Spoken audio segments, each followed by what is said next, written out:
lycée Cheikh Mouhamadoul Moustapha Al Karim Touba Tokourba daldi amaloon ab sortie pédagogique ci diwaan bu Dakar lenn ci ay bërëb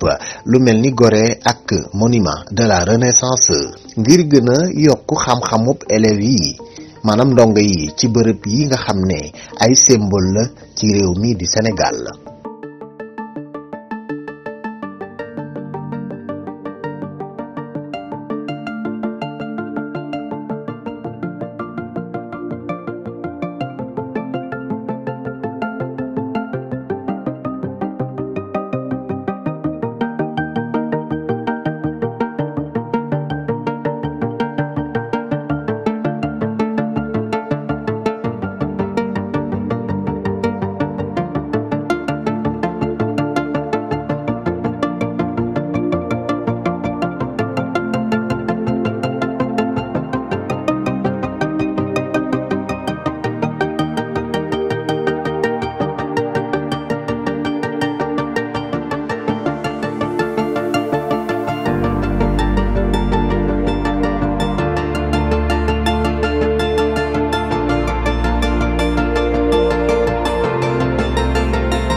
ñu daldi déglu Moussa Dione mi nga xam ne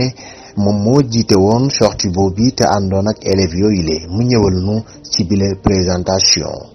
man la monsieur Dione di professeur histoire géo ci lycée Cheikh Mouhamadoul Moustapha Mbacké Darou Khoudoss Tokourba jiite woon sortie pédagogique bi élèves FA yi ci lycée ba doon amal ci bërëb yu mel ni Gorée la maison des esclaves et au monument de la Renaissance. àndoon ceeg samay collègues enseignants comme prof encadreur ki ci mel ni Mr Mbaye di professeur anglais Oustaz Youssoufa Lo di professeur en langue arabe ak mboolem responsable établissement ba ci mel ni le principal Cheikh Lo ak Baye Mourtala Diop nekkoon principal aussi ci bërëb boobu ak le directeur général Moustapha Diop Yek nga xam ne moo jiite école Sëñ Cheikh Gaïndé Fatma yëpp. ginnaaw présentation bu Moussa Dione boobile duñu def lu dul dégtal leen sortie bu am solo bi nga xam ne lycée Cheikh Mouhamadoul Moustapha Al Karim bu Touba Tokourba daldi nañu koy amal ci Gorée ak monument de la Renaissance. Vous m'entendez, vous m'écoutez? Vous êtes sur la dernière maison d'esclaverie sur l'île de Gorée, construite entre 1780 et 1784. L'une des dernières maisons d'esclaverie sur l'île de Gorée. L'île de Gorée a été découverte en 1444 par un navigateur portugais du nom de Denis Diaz. L'île, avant sa découverte, l'île de Gorée n'était pas habitée. Cette île que vous voyez ne fut qu'un ancien volcan éteint qui date de 13,5 millions d'années jusqu'à sa découverte en 1444 par le navigateur portugais du nom de Denis Diaz. En 1536, ces Portugais, les premiers à construire la première maison d'esclaverie sur l'île de Gorée. Au temps Gorée, les maisons en bordure de mer, c'était des maisons d'esclaverie. Il y en avait 28 et chaque maison variait entre 150 à 200 esclaves. Tous étaient séparés de cellules aussi selon l'âge et le sexe. Hommes, femmes, enfants, jeunes filles. Privés de leurs droits dans cette maison, ces esclaves sortaient que pour faire leurs besoins. Et la durée d'attente dans ces maisons d'esclaves, c'était à 3 mois, voire 3 mois et demi d'attente. Dans cette maison que vous êtes,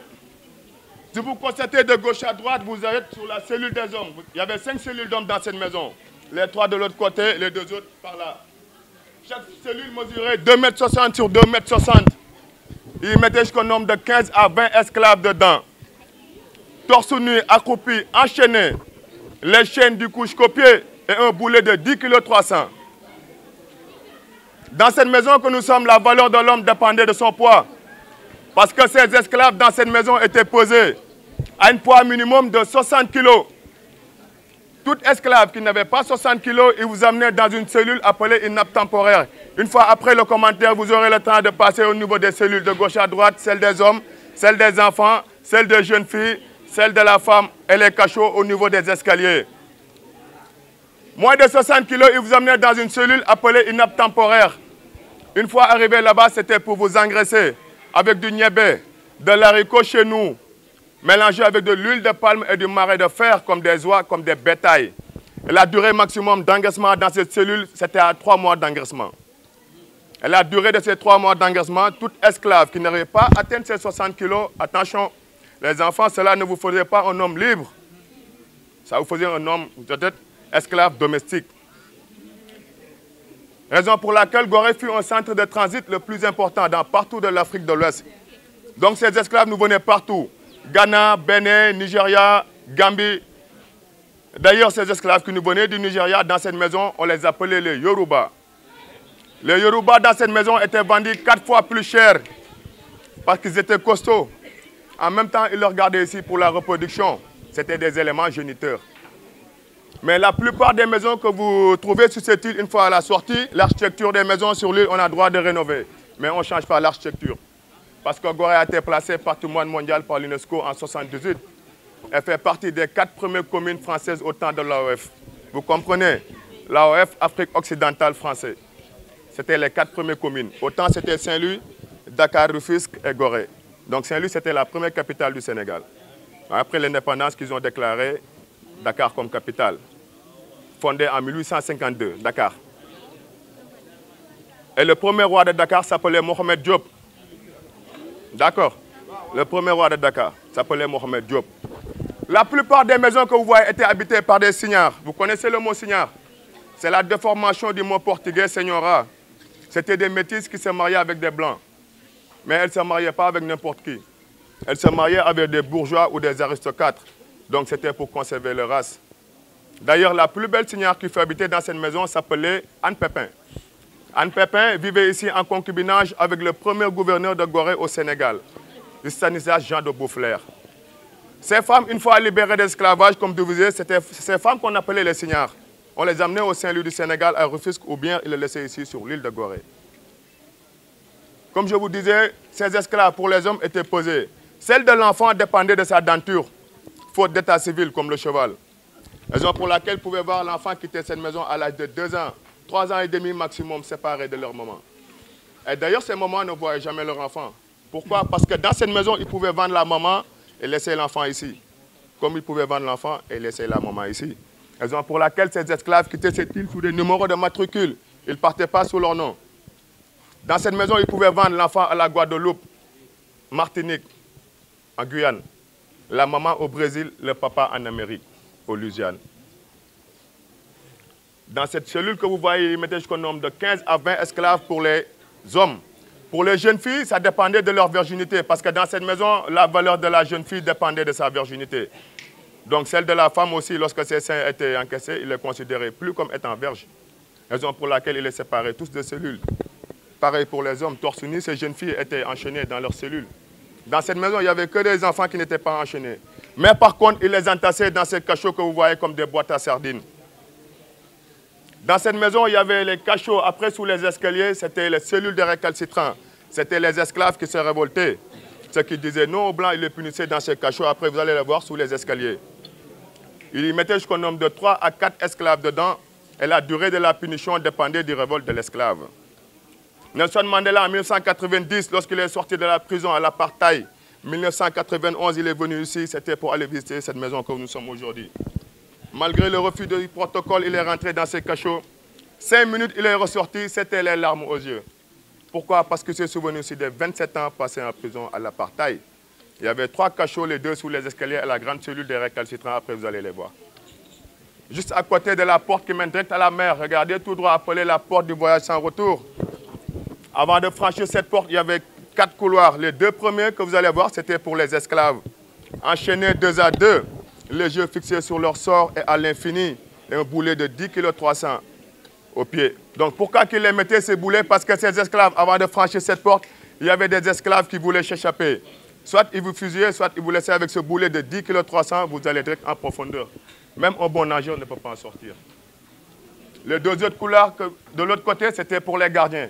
Et ces gardiens étaient choisis parmi ces esclaves. C'était des Noirs qui vendaient leur leurre, ils n'avaient pas le choix. Devant cette porte qu'on a eu le privilège ici de recevoir le pape Jean-Paul II en février 1992.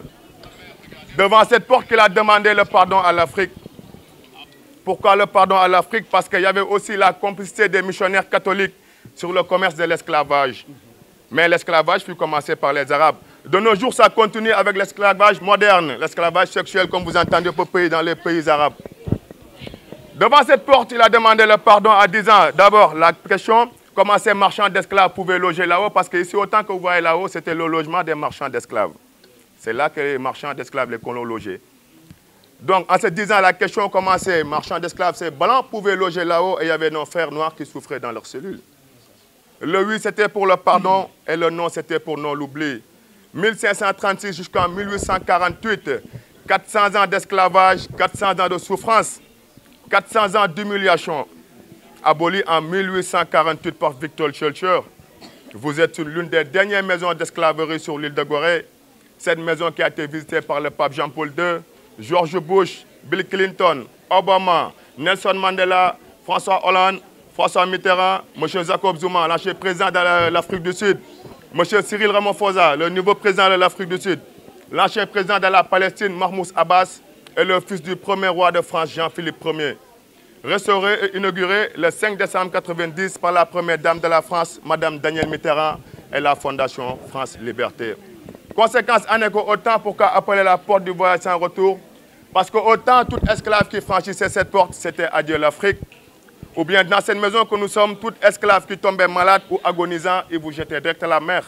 pour ne pas risquer une épidémie au niveau de cette maison. Conséquence, en écho, autant vous pouvez voir les requins qui rondaient tout autour de cette maison, parce qu'à chaque instant, ils jetaient des esclaves qui tombaient malades.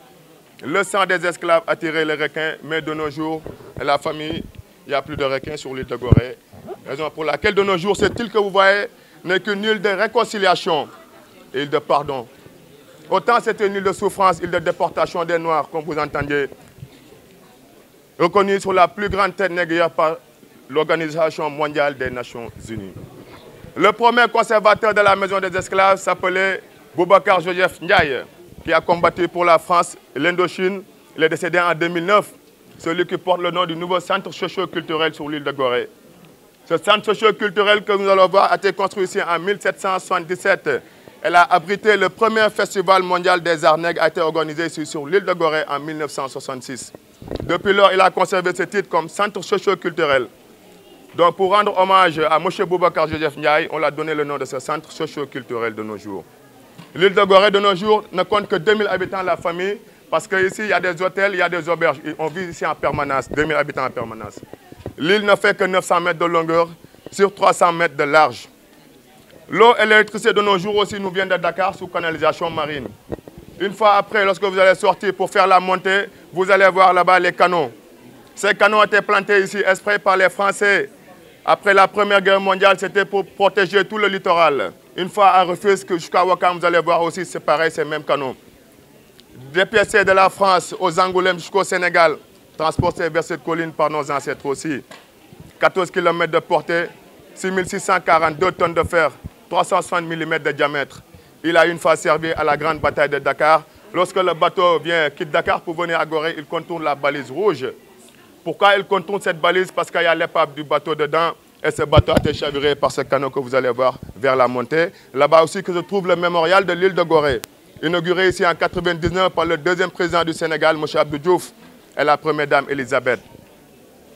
Toutes les maisons que vous allez voir vers cette colline ont été construites en souterrain, c'est des bunkers. Vous comprenez? Voilà, c'est des bunkers. Une fois arrivé là-bas, vous allez les voir. Donc il y a aussi l'église qui se trouve juste à côté, et aussi la mosquée. Cette mosquée que vous allez voir tout à l'heure vers la colline, elle n'a pas de minaret. Pourquoi? Parce que c'était une chapelle construite ici par les Portugais en 1892. De nos jours, elle fait partie de l'une des plus anciennes mosquées au Sénégal. Si on vous demande une question, que la plus ancienne mosquée se trouve au Sénégal, se trouve ici sur l'île de Gorée, c'est cette chapelle que vous allez voir. C'était une chapelle. Ils l'ont transformée comme mosquée parce que la majeure partie de la population de nos jours, c'est des musulmans. L'église que vous allez voir aussi, c'est à côté, construite ici en 1830. D'accord?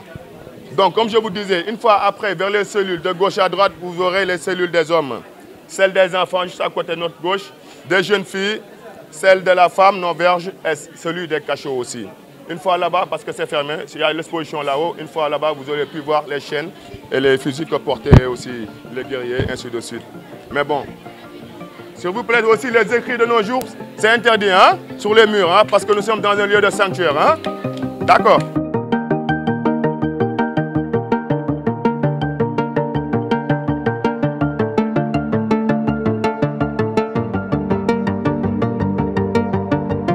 Assalamualaikum sama gars yi dañ lañ jëm ci Gorée nag il bu ndaw la mais histoire bu rëy moo fi am Gorée ñu ngi ko gis à 1444 lañ gis Gorée kii gos Gorée mu tudd Denis Dias navigateur portugais moo fi njëkk a ñëw à 1444 bu mu ñëwee fii nag bataay bu njëkk a tabax fi bâtiment bu njëkk a tabax fi Gorée mooy poste de police bi nga gis nii poste bi nag ñu ko tabax à 1482 après les portugais on a des hollandais ñoom ñoo fi ñëw en 1535 après hollandais on les anglais après on les français. Les français sont venus à dernier date de 1776 mais français bi ñëwee fii nag fu fi anglais yi yaa xam ñoo pendant 5 fois français bu ñu gagné anglais jógee fii dem Gambie. C'est pour ça Gambie il est colonisé par les anglais et nous on est colonisé par les français. léegi nag français yi nag fa la commencé ñoom ñoo commencé jënd esclave di ko jaayiwaat mais ay jëm esclave yi jënd di ko jaayiwaat doon xaalis lépp ay objet la woon comme des pacotis dañoo comme ñoo tubaab di troqué. léegi dañu doon ci dëkk village yi yóbbu ay objet lu mel ni fusil miroir alcool canne à sucre affaire yooyu la jëm jënd ay jaam di ko jënd di ko weccoo ay jaam mais weccoo boobu nag jamono jooju nag buñu demee góor ñu koy changé contre fusil on homme so 60 kilos ñu ko kii nga fusil fooy fetel ñu koy changé jigéen nag bu jël sangara mooy alcool bu jël whisky ñu koy changé xale mooy miroir et ça a duré pendant 4 siècles te 4 siècles yooyu noonu 400 ans presque 400 ans ñu indi fii lu tolloog 20 millions de noirs 20 millions de noirs 20 millions de noirs yi nag ñu jaay ci lu toll 16 millions États-Unis 4 millions ou 5 millions Gorée fi lañu deewee li tax deewee fii parce que même esclave am na ay néeg yu ndaw gis nga néeg yu ndaw nu mel néeg yooyu nag néeg bu nekk am na dimension carré ñu def 10 à 15 personnes 10 à 20 léegi nag jamono ji comme épidémie la peste ñëw Gorée épidémie la peste bi peste bi ñëwee nag koo xam ne daa feebar kenn du la faj la tey takkaloox yi ak baat bi ak tànk yi seen traitement biir géej noonu def esclave yi loolu temps boobu nag c'est-à-dire pendant 4 siècles léegi yi ñu jaay États-Unis nag ñu gis Martinique Guadeloupe Haïti Cuba Brésil c'est africain aduna daj Gorée kese moo am Porto aller sans tur Gorée fii la amee kon ñoom ñu fa la doon jaarale mais jaay bi lu ma wax rek moo si nekk loolu mu doon jaay bi Gorée nag boo xoolee fii am na fi 3 couleurs de peinture am na jaune ak rouge ak blanc rouge bi mooy portugais ñoo fi njëkk a ñëw à 1444 jaune mooy hollandais yi blanc mooy français bi fii ni la tëddee léegi dañu fi génn dëgg fii dem école Mariam Ba ñu xool école boobu école tamit école xale jigéen lañu mais école boobu tamit xale jigéen kese ñoo fi jàngee mais ñoo xam ne am na note yu baax ñu mën a jàng ñoo fi mën a jàngee école boobu bu génnee fa lañ jëm nii baax na ok Gorée yëpp nag li ñu ko tabax xeer yi nag tudd pierre basaltique mooy pierre basalte Gorée c'était ancien île volcan la woon bii volcan bi fay nag xeer yi moo génn léegi jamono esclave bi nga xamante ne bu ñu koy jaay góor ñu koy posé d'abord su fekkee am na 60 kilos ñu ko benn à côté ñu ko benn chiffre mooy matricule à côté ñu ko à côté koo xam ne dafa tuuti comme man ku xiiboon amul doole ñu ko def à côté di ko yefal mais ñi nga xam ne bateau bi ñun tey jaayuñu leen di gën a ci biti ñu tabax Gorée gis nga xeer yi mu tudd pierre basalte lii c'est espèce de poudre comme genre ciment la quoi ndox lañ ko booy def mélanger ko di ko def rek Gorée lépp li ñu ko tabaxee koo xam ne daal jaroo fi la lay téye ngay liggéey ci dëkk bi wala fa demee woon maanaam homme femme enfant xale yi ñoom tamit ñoo jaay pour première raison bi leen jaayee mooy ko xam ne am na baram yu mot ak dentiste bu mot fekk am na dentiste bu baax ak baram yu mot ko ne ko jaay traitement jaune jigéen tamit fekk bato bi day dem am na manquement dañ jël complété ko mais góor moom balaa ñu lay jaay fu nga am 60 kilos comprendre nga ko xam ne sonn ko fi lay téye kay tabax gore yëpp di nga ko tabaxee xeer yi di nga ko tabaxee moo tax bâtiment yi yàgg ay 1776 ba léegi ak 1482 moo fi nekk ba tey nii ñu changé bëriwul mais si bëri bâtiment gore amul brique lépp xeer kese la xeer yi mooy pierre basaltique la nga ko tabaxee comprendre ngeen na waaw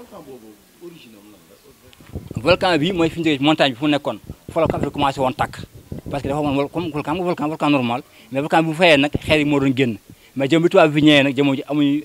nekkoon développé comme léegi nii quoi amuñu brique léegi dafa am benn espèce de poudre comme bii nii da doon indi fii bokk ak ndox di ko mélanger ak ndox di ko tabax bi dëkk bi boo gore tamit lépp dañu ko sëkk maanaam li fay xeer la woon mais dañu ko sëkk ba mu mel ni tey gars yi mu ci tabax dëkk fi mun dëkk ndoon dëkkuwaay leer na baobab bi moom mu tuddee ci jardin Adams benn français bu fi nekkoon moo ko fi planté fii nii mais baobab moom la ñuy wax mooy symbole national Sénégal moo tax Sénégal am ñaari galon baobab ak lion boo xool loolu parce que même suñu police am na ay benn kii arbre baobab bu ñu fa defar mais baobab bokkuñu symbole national Sénégal parce que boo xoolee ay jamono amoon na par exemple ñu ne rime de la fête ça veut dire jaare mooy bir buy daw bu ko amoon dañu jël benn xaw buy laa def ko jus de buy jox ko mu naan sans sucre da koy calmer directement fooy bi tamit dañ ko doon witt di ko def laalu buy kon ñu xam nañ ko xam nga mais encore am ñu ne ay jamono par exemple gël bu dee woon ci benn dëkk te bu am daraja dañuy def baaw gas ko def comme genre cimetière sul ko ci biir loolu tamit boo ko ci ab mbirum baobab mais tamit doon na arbre boo xam ne benn dina at yu bëree mën na ko dund saa mu dee mais arbre boo xam ne kenn ko def matt wala xam ci baobab man waaw xam ndax loolu nga ci bëggoon. non li ma si bëgg a yokk mooy que la dernière fois bi ñu ñëwee on a dit que l'histoire du baobab débute ici quoi. C'est-à-dire au Sénégal même les baobabs qui se trouvent dans les autres zones c'est ici l'origine parce que tubaab boobu moo ko fi indi après mu nekk benn arbre bu nga xam ne am nañ ko commencé ko en fait. diwuma la ma ànduma ak yow bu tax diwuma la parce que ñu wax fekkewu ma ko waaye li ma ci xam histoire baobab mu ngi saxoo Madagascar xoolal saxeexoo mais suñu Sénégal ñi fi nekk. maanaam képp ku xam ne visité Sénégal foo dem Sénégal da nga fa ay baobab man dem naa ci ko séeréer yi gis naa fa ay baobab dem naa Casamance gis naa fa baobab dem naa ba Gambie gis naa fa ay baobab dem na tamit Fuuta la jógee te bàyyi naa fa ay baobab kon kooku indi fi baobab waaw yàllaa ko sàkk muy si adduna bi yëpp waaw pour muy Sénégal moom bëri na fii mais dina nag c'est moom mooy symbole nation Sénégal ci la bokk kon Madagascar la ñu ne fa la soxeekoo parce que adduna bi rek Madagascar moo fay baobab loolu laa ci xam man soo ko déggee mooy turu métis yi parce que ay jamono boo xoolee esclave bi ci biir wax na benn cellule bu nga cellule de jeune fille cellule boobu nag mooy jeune fille nga xamante ne ay jigéen lañ ay jànk lañu kon tubaab bu leen fa dugal ay jamono bu leen fa dugalee jamono tubaab bu ñëw fi ànd ak doon ak jabaram doon ak doomam moom góor kes ñooy ñëw mais chaque ngoon dañoo ne ay garde kat ay nit ku ñuul lañu comme ñun yàlla gaxal jigéen yi bu leen ci kaw doon jox tubaab bi leen def jabar leen tëddee par force nga wax ci kaddu bi leen tëddee par force leen violé bañ am ci ay doom ñoom ñooy signaar yi mais signaar soo ko déggee nag mooy turu métis mais signaar ñu ko doon gis ay fii Sénégal Gorée la Rufisque Saint-Louis ville de Dakar c'est la 4 communes qui a beaucoup de métis mais ñu si bëri si ñoom fi leen doon bàyyee ko parce que fii mu nekkoon seen kër mooy si kaw fii ñu mooy di ko ay métis yi ci suuf mooy esclave yi wante 3 mois et demi mais esclave yooyu nag ku si xamoon ba ëmb nga nekk bu ëmb soo ëmb la fi génnee bu ci am esclave yi yeneen métis fa ngay nekk di def par exemple comme domestique di fobeere di fóot di raxas mais doo togg parce que ñu tubaab bi nee na ñun on n'est pas des humains on est des espèces de humains comme ay genre nit la ñu doon jàppee woon mais man question mo ci yox comment hostile coucher avec espèce de humain moom la ci yox quoi parce que boo ne comme ay duñ nit kon war ñu bàyyi am jàmm mais bàyyi te peut-être suñu xale tamit dafa ay ñaawteef bañ am ci ay xale jigéen yooyu métis yooyu noonu moo tax parfois ñu bu gan ñëwee fii di gars yi sul ay sul si ñaar di leen teeru mooy doomu métis yooyu la bon fii mooy laseru Gorée la laser de Gorée fii nga gis directement Tëngéej Rufisque pardon fii directement Rufisque ngay gis ni côté bi directement Dakar Gorée c'est 300 mètres de large sur 900 mètres de long avec 2000 habitants 1200 musulmans 800 chrétiens ñoo fi dëkk chrétiens nag noir et blanc ñoo fi dëkk mooy biir Gorée loolu mooy Gorée yëpp 2000 habitants la 1200 musulmans 800 chrétiens ñoo fi dëkk ci biir Gorée chrétiens nag am na ci noir ak blanc ñoo fi dëkk biir Gorée loolu mooy population Gorée leer na waaw école bi école jigéen la école bi ay jigéen kese ñoo fi jàng mooy suñu premier président Léopold Sédar Senghor moom moo xalaat créer benn école boo xam ne bii jagleel ko ay jigéen léegi lu tax mu xalaat école bi jagleel ko ay jigéen parce que bu njëkk pour suñu maam yi ñu bàyyi seen doom bu jigéen yóbbu ko école muy dem jàngi école français dafa jafe woon parce que dañuy wax ni jigéen dafa war a des ci kër gi di togg di yàq di fóot donc loolu moo nekkoon place jigéen léegi nag mu xalaat nag créer ay femmes cadres tey bu ngeen demee partout ci Sénégal ci hôpitaux yi ci administration yi partout fu ngeen dem rek di ngeen fa gis jigéen boo xam ne bu jàmbaar bu jiitewul tam moom moo topp ku jiite kii loolu moo waraloon nag mu xalaat créer école jigéen léegi nag muy xool nag ban bërëb la koy wax muy xool ban bërëb la koy def pour mu gën a nekk bërëb boo xam ne dafa dal parce que xam ngeen jigéen tam du fu la neex rek nga koy yóbbu parce que am na foo xam ne fii boo ko yóbbu foofu il faut mu nekk foofu fu dal muy wër nag di wër ba gis Gorée fii nii mu xalaat ne fii bu ko defee fii nii jigéen bi dina fi mun a jàng te day nekk àndam ak dalum xel muy wër nag fii nag avant muy nekk école ñu ne ci histoire bu njëkk dafa nekkoon esclaverie moo xam ne fii dañ fi doon jàpp ay jaam yi jigéen dajal dugal leen fii nii ay jaamu jigéen lañ fi doon dugal ñu dem ba loolu jeex njaam jeex mooy tubaab yi di ñu coloniser ba pare ñu def ko fii seen caserne mooy bërëb boo xam ne bi ñoom militaires yi ñoom fii la ñu dëkkoon nag caserne marine français ay français donc ñoo fi nekkoon loolu dem ba ñu am suñu indépendant ñu génn ñu libéré bërëb bi ay waa Gorée dëkk fi amoon fi ay terrain football ay terrain basket waa Gorée donc ñoo fi dëkkoon ñu dem ba Senghor bu mu xalaatee nag di ko créer école mu ñëw génnee leen ñoom ñëpp jox leen ay kër Dakar ay terrain Dakar pour ñu dëkk fa mu def ko école école bi nag mu ngi ko tuddee woon maison d'éducation Mariama Ba maison d'éducation Mariama Ba waaw avant loolu dafa mu ngi ko tuddee woon maison d'éducation ordre national de Lyon maison d'éducation ordre national Lyon la tuddoon avant mu tudd Mariama Ba maison d'éducation ordre national Lyon lu tax ordre national Lyon parce que bu njëkk même bu fekkee ne jigéen bi xale yi ñu ngi fiy jànge xale bu jigéen bi mu ngi fiy jàngee il faut papam wala yaayam nekk ci gouvernement bi bañ ko tappal benn ndombo boo xam ne bii dañu koy tuddee maison légion d'honneur mooy médaille d'honneur médaille boobu nag moo doon tax baay ji wala yaay ji moom doomam bu jigéen mu fiy jàngee léegi nag ñuy dem nag ba boobu Senghor moo ko créé 1978 la woon 1978 la ñuy créé école bi tuddee ko maison d'éducation ordre national Lyon ñuy dem ba 1983 fekk Senghor dem ma Senghor moom après dafa joxe nguur gi jox ko Abdou Diouf léegi Senghor bu mu demee Abdou Diouf ñëw Abdou Diouf nag mu amoon benn ministre bu tudd Iba Der Thiam léegi nag ñuy xalaat nag ñu ne loolu bu ñu ko defee kon du ñëpp ñoo fi mën a jàngee kon doomu baadoole du fi jàngee mooy doomu sàmmkat wala doomu nappkat wala doomu béykat wala doomu commerçant boo xam ne bii moom moo kii du fi mën a jàngee léegi nag ñu ne léegi naka lañu def ñu ne léegi dañu dindi système boobu léegi dañuy xool si classe CM2 mooy ñu jàng français ba classe CM2 bu ñu defee entrée en sixième ñu tànn si ñoo xam ne ñi ñoo ëpp note ci Sénégal yëpp ñu tànn si 25 élèves 25 élèves yooyu ñoom la ñu indi fii nii ñuy jàngee fii. léegi nag comme léegi changé nañ système boobu léegi nañ ko utal beneen tour ñuy xalaat nag ban tour lañ koy jox ba gis ne benn jigéen bu tudd Mariama Ba Mariama Ba nag lu tax ñu tuddee ko parce que moom jigéen la woon mais dafa doon jàngale moom jàngalekat la woon léegi nag si su mu doon jàngale ba am benn moment boo xam ne bi mu noppale ko arrêté njàngam mais mu concentré wu si benn bind si ay bind livre mu bind benn romancière bu siiw bu tudd une si longue lettre mooy bataaxal bu gudd kooku moom mooy Mariama Ba comme jigéen la te école bi école jigéen la ñu xalaat nag ñu ne nañ ko jagleel jigéen boobu noonu Mariama Ba mais élève bu nekk boo ñëwee xam nga salle bu ngay dugg xam nga tam taabal bu ngay toog du fu la neex rek dugg boo ñëwee di nga xam salle bu nga war a dugg xam taabal bu nga war a toog boo fa ñëwee di nga fekk foofu sa reer ngoon gi dimanche gi di nga fekk foofu sa reer des fois nag reer bi day changé nekk rek des fois mu nekk caakiri des fois mu nekk sandwich des fois mu nekk ay leneen day changé léegi boo ñëwee nga reer ba suur nga jël sa bagage nga yëg am nañu dortoir yi foofu mooy fu ñu fanaan foofu tam dañ ko def 5 dortoir bu nekk am na 14 chambre bu nekk mun na yóbbu 3 ba 4 personnes chambre bi am na chambre yoo xam ne day am 4 personnes am chambre yoo xam ne 3 personnes lay am léegi nag noonu lañ ko xaajee am na dortoir 6e dortoir 4e dortoir 5e dortoir 3e ba dortoir terminal noonu lañ ko xaajee léegi boo ñëwee yow xam nga fu ngay dugg am nga sa néeg am nga sa lal am nga sa armoire boo ñëwee nga teg sa bagage simmeeku génn demaat ci classe yi dem defi étude mooy révision ba 9h ba 21h nga wàcc nga dem tëddi 6h du matin 6h dañuy yeewu ñoom ñëpp ñu dem sangu ji bu ñu sangoo ñëw sol seen yére wàcc bu ñu wàccee tam dañuy dem directement si restaurant yi ñu nga ñëw fekk foofu sa ndekki nga ndekki ba suur nga génn ñu dem defi levée de drapeau bu ñu jógee foofu noonu ñu dem ci classe yi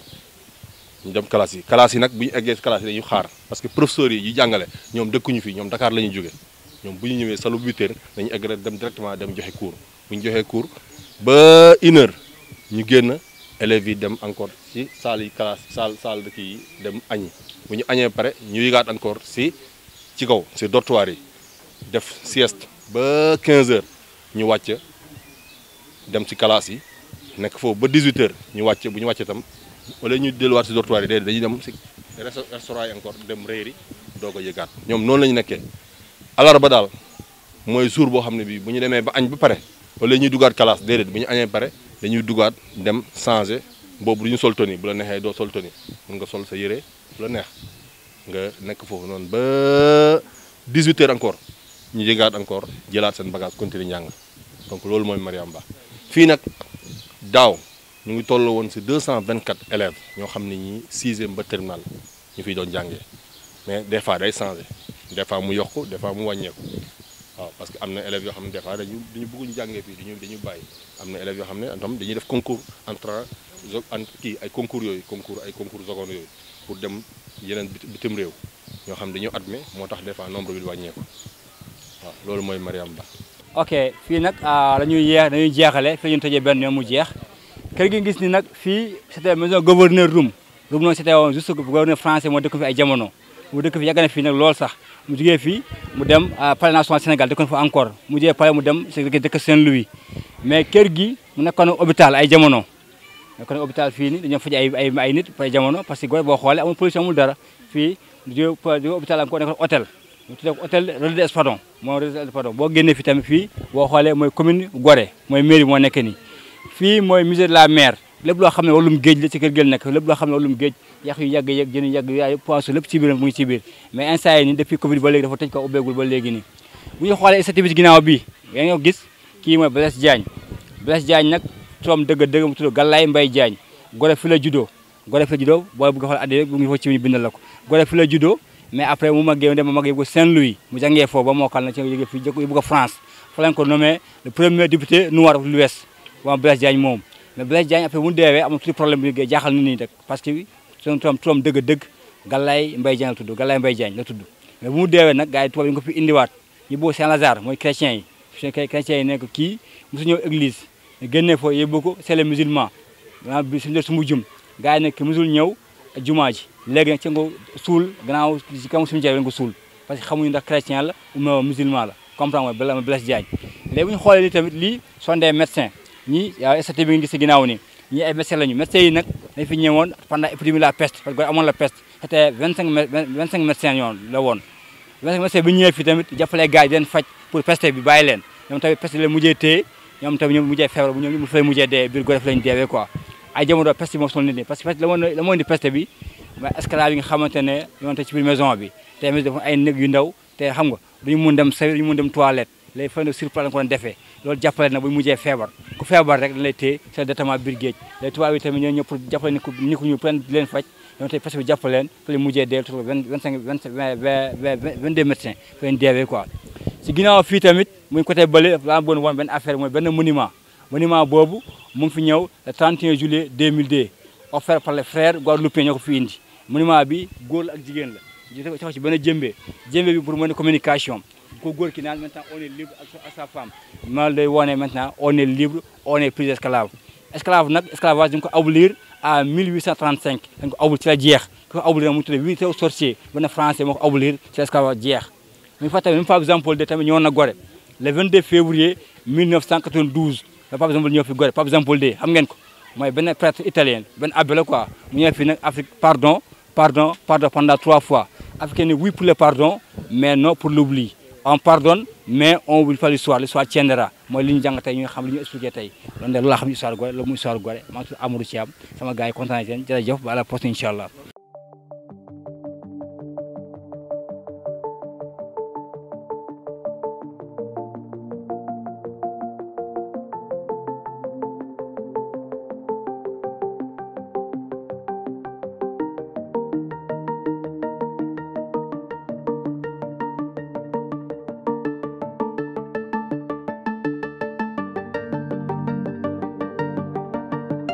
بسم الله الرحمن الرحيم. الإخوة الأعزاء السيدات والسادة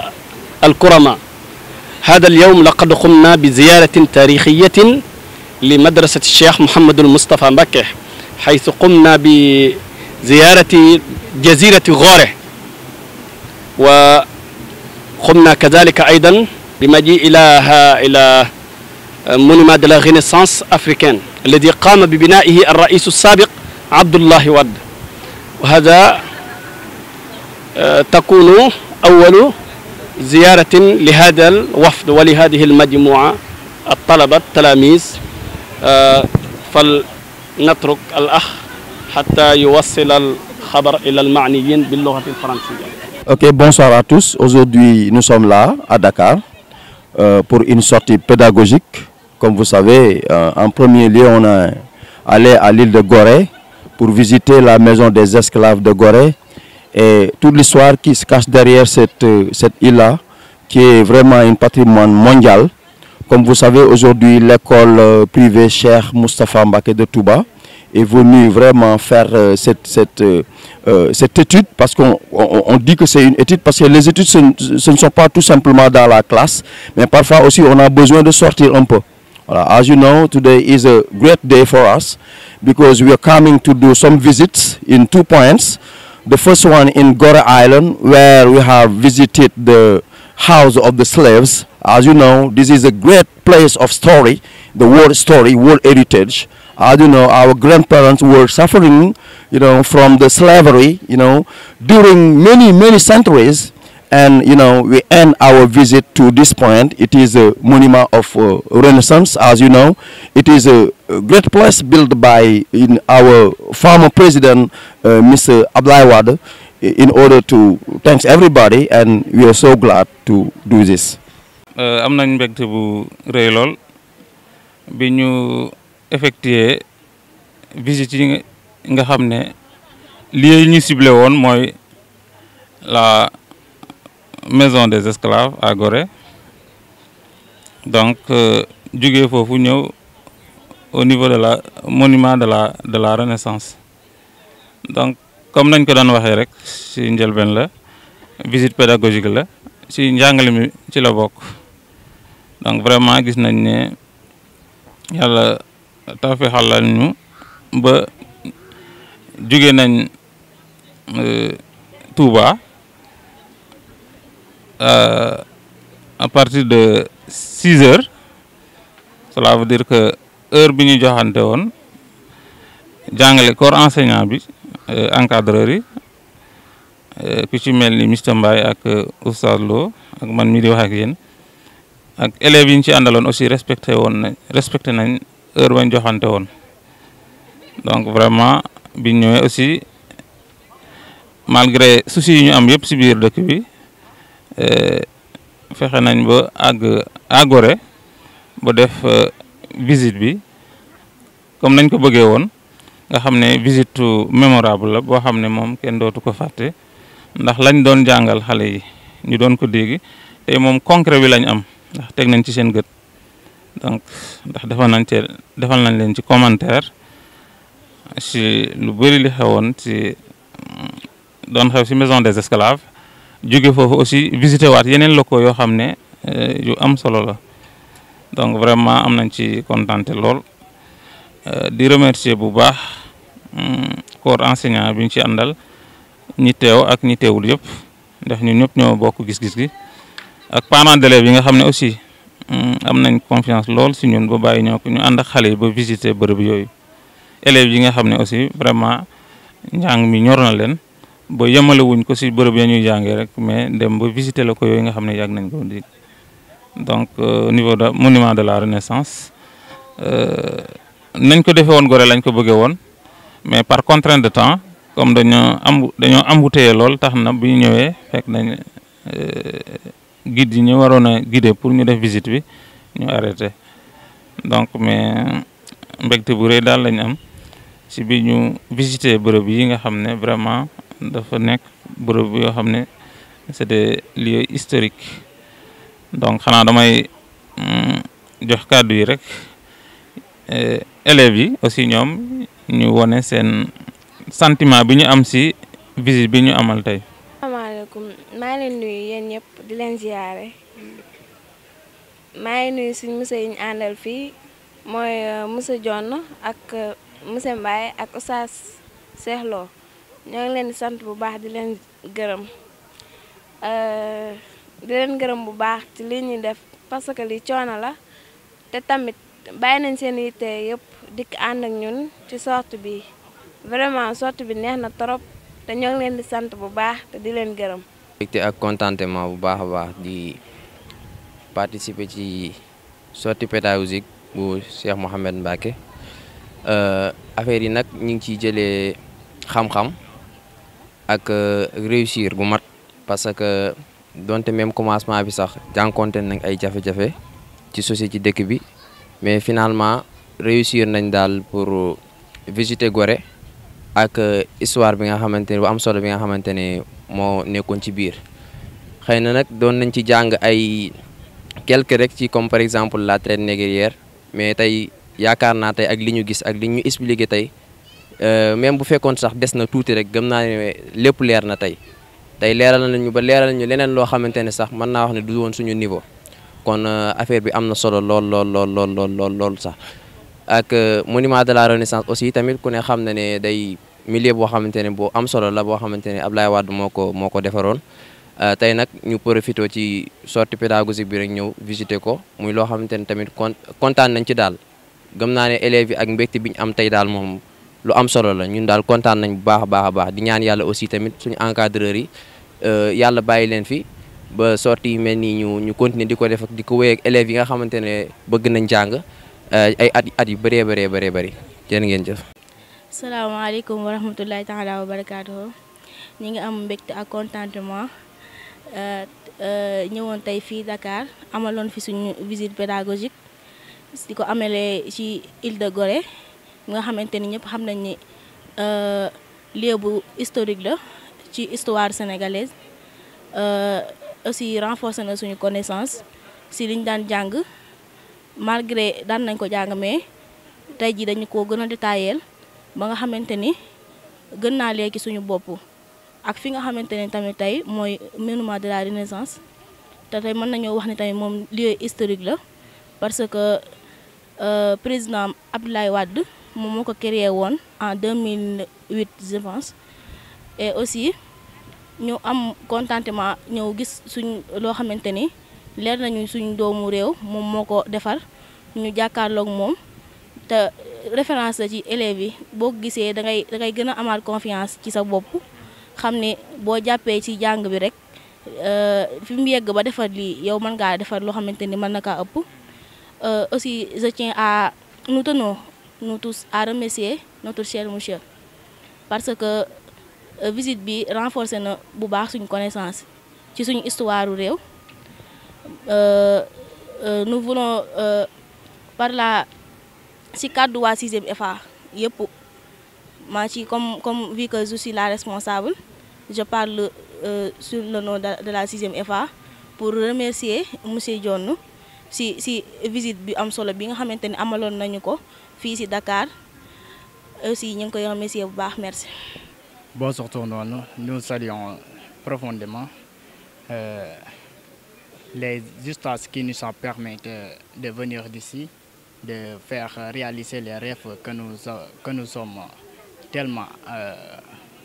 voulu réaliser. Mais auparavant, il n'a pas pu être possible. Mais enfin, on est terminé d'atteindre ce rêve parce que beaucoup